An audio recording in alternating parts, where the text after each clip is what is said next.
আসসালামু আলাইকুম, welcome to fit and free with JB. My name is Zubair Hossain. আজকে আমরা যে টপিকটা নিয়ে আলোচনা করবো এবং যে জিনিসটা শিখবো সেটা হচ্ছে কার্বোহাইড্রেট জাতীয় খাবার এবং প্রোটিন জাতীয় খাবার। কোন খাবারটা আমাদের দেহের জন্য সবথেকে বেশি হেলদি এবং কোন জাতীয় খাবার আমাদের কতটুকু খাওয়া উচিত। ইন কনটেক্সট অফ বাংলাদেশ আমরা যদি নোটিস করি তাহলে আমরা কার্বোহাইড্রেট জাতীয় খাবারটা সব থেকে বেশি কনজিউম করি। এর কি কারণ এবং আমাদের কতটুকু কার্বোহাইড্রেট জাতীয় খাবার কনজিউম করা উচিত এবং কতটুকু প্রোটিন জাতীয় খাবার আমাদের কনজিউম করা উচিত, এটা আমাদেরকে অবশ্যই জানতে হবে। শুধু একজন ব্যক্তি অ্যাথলিট অথবা যে ব্যক্তি জিম করে তার জন্যই প্রোটিন এবং কার্বোহাইড্রেট জাতীয় খাবার খুব বেশি জরুরি, বিষয়টা এরকম না। একজন সাধারণ মানুষ যে কিনা তার দৈনন্দিন জীবনে হয়তো বা জিমে এক্সারসাইজ করে না বা কোনো খেলাধুলা করে না বা কিছু করে না, কিন্তু তার ক্ষেত্রেও অনেক বেশি ইম্পর্ট্যান্ট কার্বোহাইড্রেট জাতীয় খাবার এবং প্রোটিন জাতীয় খাবার, এবং তাকে অবশ্যই জানতে হবে কোন খাবারটা কতটুকু কনজিউম করলে তার জন্য উপকারী এবং তার বডি ওয়েটের তুলনায় একজন ব্যক্তি কতটুকু কার্বোহাইড্রেট জাতীয় খাবার এবং কতটুকু প্রোটিন জাতীয় খাবার সে কনজিউম করলে তার জন্য ভালো।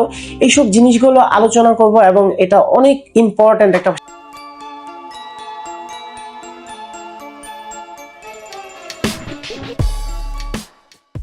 কার্বস এবং প্রোটিন জাতীয় খাবার কি কি এটা চেনার আগে তার থেকে সব থেকে বেশি ইম্পর্টেন্ট সেটা হচ্ছে কার্বস এবং প্রোটিন জাতীয় খাবারের কাজটা কি আমাদের দেহের মধ্যে, কি কারণে আমরা কার্বস এবং প্রোটিন জাতীয় খাবার খাই। আমরা যদি সহজ ভাষায় জেনারেল ভাবে বুঝতে চাই তাহলে কার্বস অথবা কার্বোহাইড্রেট জাতীয় খাবারের মেইন লক্ষ্য হচ্ছে আমাদের দেহকে এনার্জি প্রদান করা। আমাদের দেহের সোর্স অফ এনার্জি সব থেকে ইম্পর্টেন্ট পার্ট হচ্ছে কার্বোহাইড্রেট জাতীয় খাবারের। এবং অন দ্য আদার হ্যান্ড আমরা যদি আমাদের দেহের স্ট্রেংথ বাড়াতে চাই, ফ্যাট লস করতে চাই, মাসেল বিল্ডিং করতে চাই, তাহলে অবশ্যই আমাদেরকে প্রোটিন জাতীয় খাবার খেতে হবে। এবং শুধু একজন ব্যক্তি জিম করে সেই প্রোটিন এবং কার্ব জাতীয় খাবার খাবে, বিষয়টা এরকম নয়। ইন কনটেক্সট অফ বাংলাদেশ আমরা কিছু কার্বোহাইড্রেট জাতীয় খাবারের নাম জেনে নেই। ভাত, রুটি, আলু এবং এর পাশাপাশি আরো কিছু কার্বোহাইড্রেট জাতীয় খাবার আছে, এদেরকে বলা হয় কমপ্লেক্স কার্বোহাইড্রেট জাতীয় খাবার। এ ধরনের খাবার হচ্ছে সিজনাল ফ্রুট যদি ধরতে যান তাহলে আম, কাঁঠাল, কলা, এগুলো হচ্ছে ন্যাচারাল বুস্টার্স। সেগমেন্ট 3, প্রোটিন জাতীয় খাবার। ইন কনটেক্সট অফ বাংলাদেশ আমাদের যেই সব প্রোটিন জাতীয় খাবার ইজি টু কনজিউম, কিছু প্রোটিন জাতীয় খাবারের নাম আমরা জেনে নিই। যেমন হচ্ছে চিকেন, ফিশ, বিফ, মাটন, ছোলা বুট, এই ধরনের খাবারগুলো সচরাচর আমরা ডে টু ডে লাইফে খেয়ে থাকি। এবং তাহলে আমাদের কোন জাতীয় খাবারটা বেশি খাওয়া উচিত অথবা কোন জাতীয় খাবারটা আমাদের দেহের জন্য সব থেকে বেশি ইম্পর্টেন্ট। Segment 4, balance. আমাদের কোন জাতীয় খাবারটা বেশি খাওয়া উচিত অথবা কোন জাতীয় খাবারটা আমাদের দেহের জন্য বেশি ইম্পর্টেন্ট, এটার একমাত্র অ্যান্সার হচ্ছে ব্যালেন্স। অবশ্যই দুইটা খাবার আমাদের দেহের জন্য অত্যন্ত জরুরি এবং উপকারী। যেমন কার্বোহাইড্রেট জাতীয় খাবার আমাদেরকে শক্তি প্রদান করে, আমাদেরকে ওয়ার্কআউট করার জন্য এনার্জি প্রদান করে, হাঁটাচলা করার জন্য এনার্জি প্রদান করে। এবং on the other hand protein জাতীয় খাবার আমাদের দেহের মধ্যে হচ্ছে স্ট্রেংথ বিল্ড করে, মাসেল বিল্ড করে এবং ফ্যাট লস করে। এবং আমাদের দেহের অন্যান্য অর্গানগুলা হচ্ছে প্রোটিন দিয়েই তৈরি। সো দুইটা খাবারের ব্যালেন্স থাকা অত্যন্ত জরুরি। এখন ইন কনটেক্সট অফ বাংলাদেশ আমরা কিভাবে বুঝবো যে কতটুকু কার্ব জাতীয় খাবার এবং কতটুকু প্রোটিন জাতীয় খাবার আমাদের কনজিউম করা উচিত, এটা বোঝার জন্য আমাদেরকে বুঝতে হবে বডি মাস ইন্ডেক্স, বিএমআই।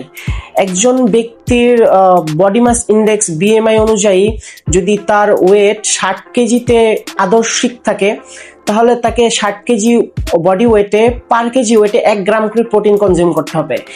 আমরা কখন কার্ব জাতীয় খাবার কনজিউম করব? যখন আমরা ভারী কোনো কাজ করব অথবা ওয়ার্কআউট করব, এর 2 থেকে 2.5 ঘন্টা আগে আমরা কার্ব জাতীয় খাবার কনজিউম করব। তাহলে এই কার্ব জাতীয় খাবারটা 2-2.5 ঘন্টার মধ্যে আমাদের দেহেতে গলে আমাদের গ্লুকোজ প্রদান করবে, এনার্জি প্রদান করবে এবং আমরা আমাদের দৈনন্দিন কাজগুলো করতে পারবো। এবং আমাদের দেহের অন্যান্য অর্গানগুলা ভালোভাবে চলাচলের জন্য অবশ্যই আমাদের প্রোটিন জাতীয় খাবার কনজিউম করতে হবে। কারণ আমাদের দেহের হার্ট থেকে শুরু করে অন্যান্য যত অর্গানস আছে সবগুলো হচ্ছে প্রোটিন জাতীয় খাবার দিয়ে তৈরি।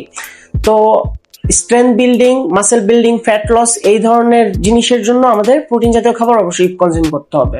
সেগমেন্ট 5, তাহলে আমরা কতটুকু কার্ব জাতীয় খাবার খাবো এবং কতটুকু প্রোটিন জাতীয় খাবার খাবো এটা বোঝার জন্য আমাদেরকে বুঝতে হবে আমাদের বডি মাস ইন্ডেক্স অনুযায়ী আমাদের ওয়েট ঠিক আছে কিনা। বিএমআই অনুযায়ী যদি আমাদের ওয়েট 60 কেজি আদর্শিক থাকে, তাহলে 60 কেজি বডি ওয়েটে পার কেজি বডি ওয়েটে আমাদের 1 গ্রাম করে প্রোটিন খেতে হবে। ধরেন একজন ব্যক্তির ওয়েট হচ্ছে 60 কেজি এবং বডি মাস ইন্ডেক্স বা বিএমআই অনুযায়ী তার ওয়েট 60 কেজি পারফেক্ট, তাহলে তাকে এই ওয়েটটা মেনটেন করার জন্য এবং এই ওয়েটে সুস্থ থাকার জন্য তাকে পার কেজি বডি ওয়েটে 1 গ্রাম করে প্রোটিন কনজিউম করতে হবে, তাহলে তার জন্য সেটা ভালো। এবং কার্ব জাতীয় খাবার, যখন আমরা ভারী কোনো কাজ করব, ইন্টেন্সিটি ওয়ার্কআউট করব অথবা কোনো কাজ করব যেটা অনেক কায়িক শ্রমের প্রয়োজন হয়, এই ধরনের কাজ করার আগে আমাদেরকে কার্ব জাতীয় খাবার অথবা কার্বোহাইড্রেট জাতীয় খাবার কনজিউম করতে হবে। তাহলে 2-2.5 ঘন্টার মধ্যে এই খাবারটা আমাদের দেহে গলে এবং আমাদেরকে ভালো এনার্জি প্রদান করবে এবং আমরা আমাদের কাজগুলো করতে পারবো। ভিডিওটি যদি আপনার কাছে হেল্পফুল হয়ে থাকে তাহলে অবশ্যই আপনার ফ্রেন্ড এবং ফ্যামিলির সাথে ভিডিওটি শেয়ার করুন এবং তাদেরকেও জানার সুযোগ করে দিন। কোনো জিনিস যদি না বুঝে থাকেন এবং বিস্তারিত জানার থাকে তাহলে অবশ্যই আমাকে ইনস্টাগ্রামে নক করুন। লাস্ট ভিডিওতে রামাদানের কিছু ইম্পর্টেন্ট টিপস আপনাদের সাথে শেয়ার করেছিলাম, যদি ওই ভিডিওটি না দেখে থাকেন তাহলে অবশ্যই আমার চ্যানেলে যে ওই ভিডিওটি দেখেন এবং ওটার মাধ্যমে উপকৃত হতে পারবেন আশা করি। এবং নেক্সট ভিডিওতে আমরা হচ্ছে গিয়ে কিরকম খাবারে কি ধরনের প্রোটিন থাকে, কত গ্রাম প্রোটিন থাকে, এগুলা জানানোর চেষ্টা করব। অবশ্যই stay tune, subscribe my channel. Thank you so much.